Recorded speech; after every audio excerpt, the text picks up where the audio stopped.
So யார் இந்த Jeffrey Epstein?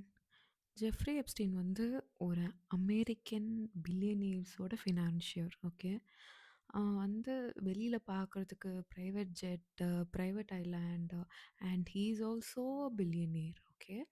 So he has like connections with பெரிய பெரிய billionaires and richest people and celebrities and businessmans அந்த மாதிரி நிறைய பிஸ்னஸ் பீப்பிள் அந்த மாதிரி இருக்க பெரிய பெரிய ஆளுங்களோட பொலிட்டீஷியன்ஸ் இந்த மாதிரி பெரிய பெரிய ஆளுங்களோட தான் அவனோட கனெக்ஷன்ஸ் எல்லாம்.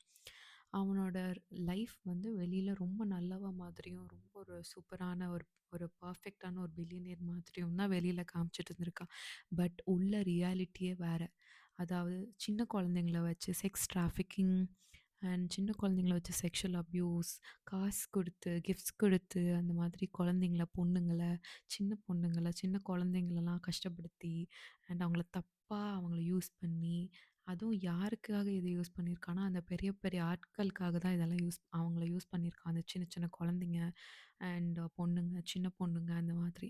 பேசிக்கலி அவனோட டார்கெட் வந்து 5 வயசுல இருந்து அண்ட் 13 வயசுக்குள்ள இருக்கிற பொண்ணுங்க தான் அவனோட டார்கெட். ஸோ இதில பெரிய பெரிய ஆட்கள் லைக் டொனால்ட் ட்ரம்ப் அண்ட் நெறைய பேர் லைக் பில் கிளின்டன் இந்த மாரி ஆட்களோட பேரெல்லாம் நெறைய பேர் எப்ஸ்டீன் ஃபைல்ஸ்ல வந்திருக்கு. So we all have to wake up. We all have to get aware what is happening around us. நம்ம பெரிய ஒரு பெர்சனா நெனச்சா அவங்களாரோட பேரும் இதில வந்திருக்கு. ஸோ நம்மள சுத்தி என்ன நடக்குதுன்னு நம்ம ஒரு நிமிஷம் அவேரா இருக்கணும்.